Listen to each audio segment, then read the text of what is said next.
ಸರ್ವರಿಗೂ ನಮಸ್ಕಾರಗಳು.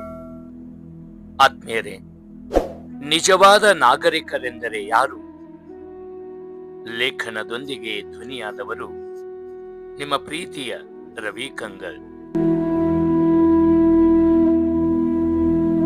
ಇತ್ತೀಚೆಗೆ ಪತ್ರಿಕೆಯನ್ನು ಓದುವಾಗ ಒಂದು ಘಟನೆ ನನ್ನ ಮನಸ್ಸಿನಲ್ಲಿ ಈಗಲೂ ಕೊರೆಯುತ್ತಿದೆ.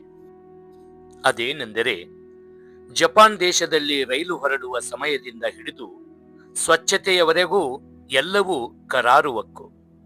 ಕೊನೆಯ ಗಮ್ಯ ಸ್ಥಳದಲ್ಲಿ ನಿಲ್ಲುವ ರೈಲಿನ ಪ್ರತಿ ಬೋಗಿಯನ್ನು ಕೇವಲ 7 ನಿಮಿಷದಲ್ಲಿ ಸ್ವಚ್ಛತಾ ಕಾರ್ಯದಲ್ಲಿ ನಿರತವಾಗಿ ಒಂದು ಕೂದಲೆಳೆಯಷ್ಟು ದೋಷವಿಲ್ಲದಂತೆ ಸ್ವಚ್ಛತೆ ಮಾಡಿ ಮುಗಿಸಿ ಮುಂದಿನ ಪ್ರಯಾಣಿಕರಿಗೆ ಸ್ವಾಗತ ಕೋರುವ 22 ಸಿಬ್ಬಂದಿಗಳ ಅದ್ಭುತ ಕಾರ್ಯದ ಕುರಿತು ಓದಿದಾಗ ನನಗೆ ಅಚ್ಚರಿಯೊಂದಿಗೆ ಕಾಯಕದಲ್ಲಿ ಭಕ್ತಿ ಬೆರೆತರೆ ಪವಾಡವೆಂಬಂತೆ ಕಾರ್ಯ ಸಾಧ್ಯವಾಗಬಹುದು ಎಂದೆನಿಸಿತು.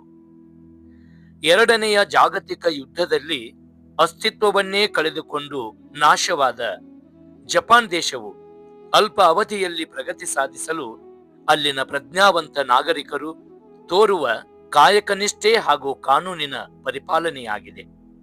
ನಮ್ಮ ದೇಶದಲ್ಲಿ ಅತಿ ಹೆಚ್ಚು ಜನಸಂಖ್ಯೆ ಇದ್ದು ಸ್ವಚ್ಛತಾ ಅಭಿಯಾನದಂತಹ ನೂರಾರು ಕಾರ್ಯಕ್ರಮಗಳಿದ್ದರೂ ನಿರೀಕ್ಷಿತ ಯಶಸ್ಸು ಕಾಣುತ್ತಿಲ್ಲವಲ್ಲ ಏಕೆ ಎಂಬ ಚಿಂತಕರ ಮಾತಿಗೆ, ನಿಮ್ಮ ದೇಶದಲ್ಲಿ ಜನರಿದ್ದಾರೆ, ನಮ್ಮ ದೇಶದಲ್ಲಿ ನಾಗರಿಕರಿದ್ದಾರೆ ಎಂಬ ಜಪಾನಿಯರು ಕೊಡುವ ಉತ್ತರವು ನಮ್ಮನ್ನೇ ನಾವು ಮುಟ್ಟಿ ನೋಡುವಂತೆ ಮಾಡುತ್ತದೆ.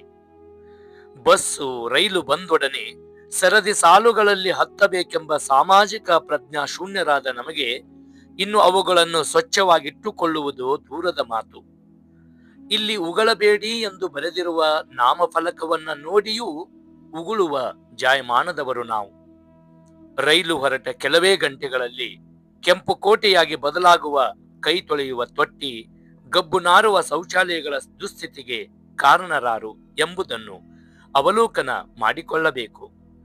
ಜಪಾನದಲ್ಲಿ ಸಾಧ್ಯವಾಗುವ ಕಾರ್ಯ ನಮ್ಮಿಂದೇಕೆ ಸಾಧ್ಯವಿಲ್ಲ ಎಂಬ ಸರಳ ಪ್ರಶ್ನೆಗೆ ಮತ್ತದೇ ಉತ್ತರ, ನಾವು ನಾಗರಿಕರಲ್ಲ ಎಂಬುದನ್ನು ಒಪ್ಪಿಕೊಳ್ಳಬೇಕು. ಹಾಗಾಗಿ ನಮ್ಮ ಆಲೋಚನೆ ಹಾಗೂ ಕಾರ್ಯದಲ್ಲಾಗುವ ವ್ಯತ್ಯಾಸದಿಂದ ದೇಶದ ಅಭಿವೃದ್ಧಿಗೆ ತಕ್ಕ ಮಟ್ಟಿಗೆ ಹಿನ್ನಡೆಯಾಗುತ್ತದೆ ಎಂಬುದನ್ನು ನಾವೆಲ್ಲರೂ ಅರಿತುಕೊಳ್ಳಬೇಕು. ಉಣ್ಣುವ ಆಹಾರದಲ್ಲಿ ಭಕ್ತಿ ಬೆರೆತರೆ ಹೇಗೆ ಅದು ಪ್ರಸಾದವಾಗಿ ಮಾರ್ಪಾಟಾಗುತ್ತದೋ, ಹಸಿವಿಗೆ ಭಕ್ತಿ ಬೆರೆತರೆ ಹೇಗೆ ಅದು ಉಪವಾಸವಾಗಿ ಮಾರ್ಪಾಟಾಗುತ್ತದೋ, ಪ್ರಯಾಣಕ್ಕೆ ಭಕ್ತಿ ಬೆರೆತರೆ ಅದು ತೀರ್ಥಯಾತ್ರೆ ಆದಂತೆ ನಮ್ಮ ಕ್ರಿಯೆಗಳಿಗೆ ಸಾಮಾಜಿಕ ಪ್ರಜ್ಞೆಯೊಂದಿಗೆ ಭಕ್ತಿ ಬೆರೆಸಿ ನಮ್ಮ ಪ್ರತಿ ಸಾಮಾಜಿಕ ಕಾರ್ಯಗಳನ್ನು ಸೇವೆಯಾಗಿಸಿ ಪರಿವರ್ತಿಸಿದರೆ ಜಪಾನಿನಲ್ಲಿ ಆದಂಥ ಪವಾಡ ನಮ್ಮಲ್ಲೂ ಸಾಧ್ಯವಾಗಬಹುದಲ್ಲವೇ? ಇಂತಿ ನಿಮ್ಮವ ರವಿ ಕಂಗಲ್. ಎಲ್ಲರಿಗೂ ನಮಸ್ಕಾರಗಳು.